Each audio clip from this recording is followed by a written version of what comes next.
突尼西亞埃爾傑姆競技場 （Algem Amphitheatre） 古羅馬時期最著名建築之一，亦係世界上保存最完好羅馬競技場之一。建築時期約公元238年左右。羅馬皇帝哥爾迪安三世 （Gordian III） 統治時期，位於突尼西亞東部埃爾傑姆市，當時係羅馬帝國非洲行省重要城市，以橄欖油貿易繁榮聞名。競技場長約148米，闊約122米，高約36米，可容納約35000名觀眾，規模僅次於羅馬科洛塞姆競技場和卡普亞競技場。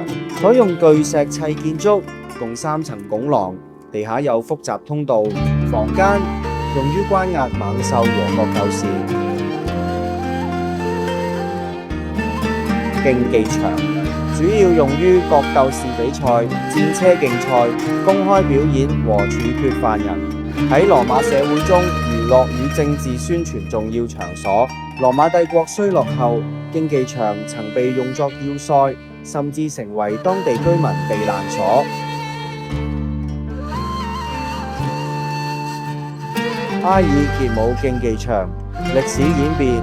喺7世紀，阿拉伯帝國征服北非後，競技場逐漸廢棄，部分石材被拆解，用於修建其他建築，如海魯曼大清真寺。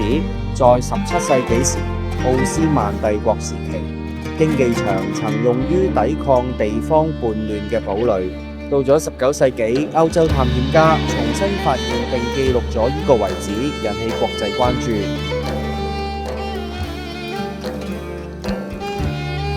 由20世紀至今，突尼西亞獨立後，競技場被列為國家遺產，並於1979年被聯合國教科文組織列入世界文化遺產名錄。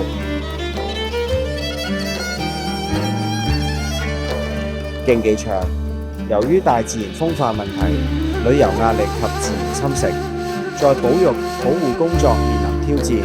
突尼西亞政府與國際組織合作進行修復。呢座競技場見證了古羅馬帝國輝煌嘅歷史，喺中世紀時代嘅變遷同埋現代保護作出一份努力，亦係地中海文明重要象徵。埃爾傑姆競技場亦係突尼西亞最重要旅遊景點之一，每年吸引大量遊客。競技場現今會不定時借出場地舉辦音樂會、文化活動。在表示競技場設計工匠會利用場地每一分位置，製造每一寸震撼環回聲，令每一個製作人讚歎。